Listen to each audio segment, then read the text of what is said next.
Ruthie Neebus more. As market days are wearing late, the folk begin to tap the gate, while we sit, boozing at the nappy, and getting foo and unco happy. We think on the long Scots miles, the mosses, watters, slaps and stiles that lie between us and our hame, where sits our sulky, sullen dame, gathering her clouds like gathering storm, nursing her wrath to keep it warm. This truth, and honest Tam O'Shanter, as he frae air thy nichted canter, old air, whan near the town surpasses, for honest men and bonny lasses. Ah, Tam, had thou but been sae wise as ta'en thine own wife Kate's advice, she'd tell thee weel there was a skellum, a blethering, blustering, drunken blellum, that frae November till October, I market day thou wasn't sober, that ilker melder wi' the miller, thou sat as long as thou had siller, that every nag was caught a shoe on, the smith and thee got roaring foo on, that at the Lord's house, even on Sunday, thou drank, wi' Captain Jean, till Monday. She prophesied that late or soon thou would be found deep drowned in dew, or catch the warlocks in muck by Alloway's old haunted cuck.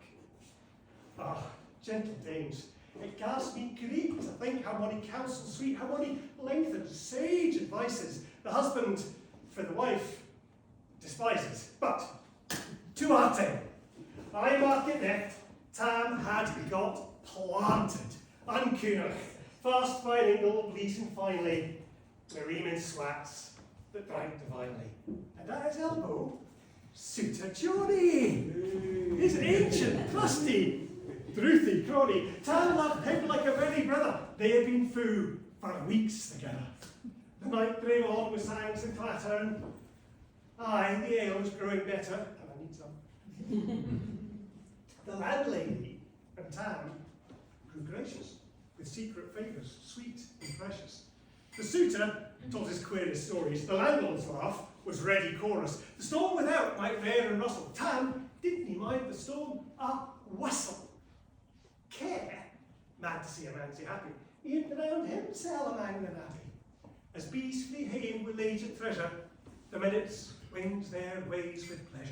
Kings may be blessed, but Tam was glorious. For all the ills of life, victorious. But pleasures are like poppies spread. He sees the flower, its bloom is shed, or like the snow falls on the river away at night, then melts forever, or like the borealis race that flit ere you can point their place, or like the rainbow's lovely form, vanishing amidst the storm. Nay man can tether time nor tide.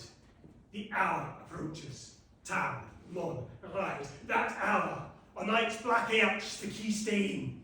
That dreary hour, Tam mounts his beast in. And sic a nifty tax the road in, as near for devil was abroad in. The wind blew as would blow on its last, the rattling showers rose on the blast, the speedy gleams the darkness swallowed, loud, deep and long the thunder bellowed. That night, a child might understand, the deal had business on his hand. Wheel mounted on his grey mare neck, better never lifted leg. Tam skelped it on through dub and mire, despising wind and rain and fire, was holding fast his good blue bonnet, was crooning o'er some old Scots sonnets, was glaring round with prudent cares, lest bogles catch him unawares. Kirkalloway was drawing nigh, where guests and hoods might cry.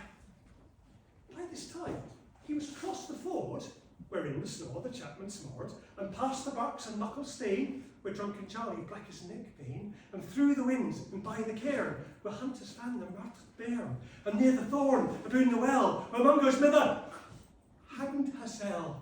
Before him, Doon pours all his floods, the doubling storm roars through the woods, the lightnings flash from pole to pole, near and more near the thunders roll when, glimmering through the groaning trees, Kirkalloway seemed in a blaze. Through ilka bore the beams were glancing, and loud resounded mirth and dancing.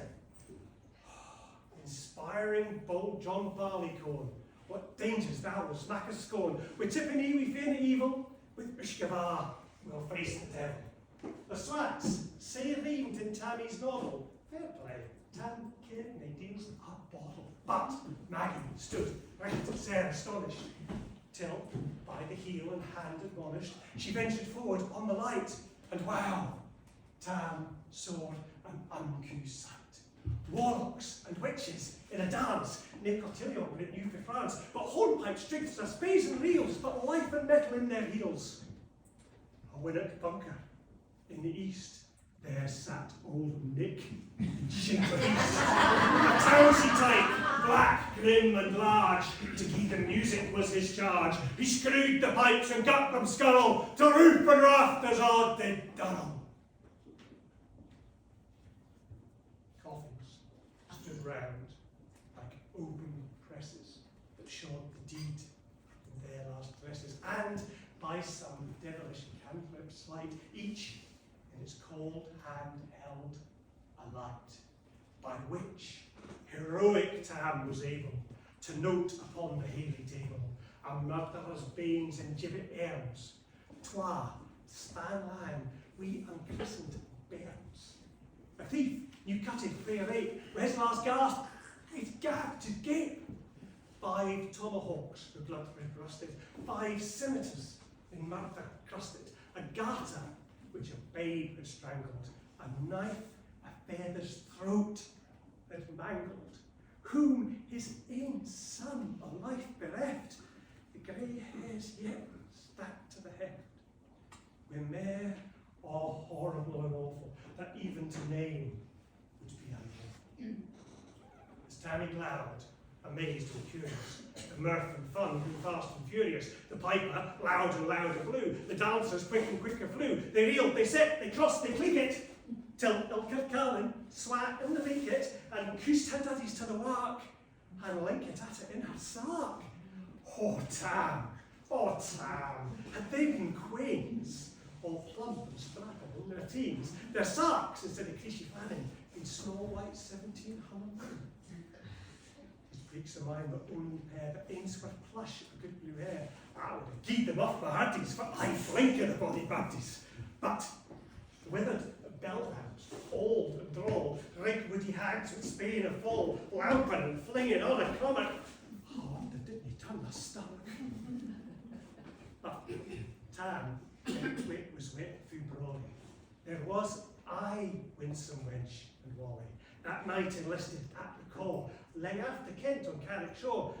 For money a beast made she shot, and perished money a bonny boat, and shook baith, mickle, corn and bear, and kept the countryside in fear. Half catty sark, or paisley harm, that as a lassie she had worn, a longitude, though surely scanty, it was her best, and she was vanity.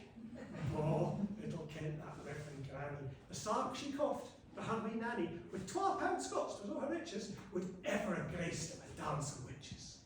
But here, my muse, her wings mun cour, such flicks are far beyond her power, to sing her nanny laugh and flang, a supple jade she was, and strang. Or how Tam stood like ane bewitched, and thought his very een enriched, even sinked and glowered and bitched through vein, and hocht and blew with might and main, till first I came but sin and never, Tam, tent his reason, all together, and rose out, "Well done, Cutty Sark!"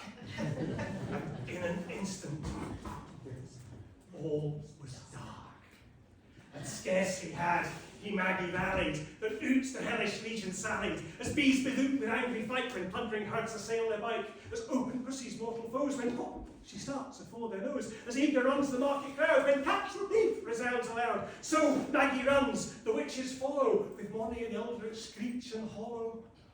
Oh Tam, thou get thy faring, in hell they'll roast thee like a herring, in vain thy Kate awaits thy coming, Kate soon will be a woeful woman, so do thy speedy utmost meg, and win the keystone over the brig, there now thy tail may toss, a running stream, any cross, but ere the keystone she could make the feint her tail she had to shake, for Nanny far before the rest, hard upon noble Maggie pressed, and flew at Tam with furious ettle, but little was she Maggie's mettle. I sprang, brought up her master hail, but left behind her angry tail. The Carlin plucked her by the rump, and left poor Maggie scarce a stump. Now, while this tale of truth shall lead, ilk man and bither's son, take heed. When ere to drink ye are inclined, or cutty sarks run in your mind, think, you may buy the joys of a deer. Remember Tam O'Shanters.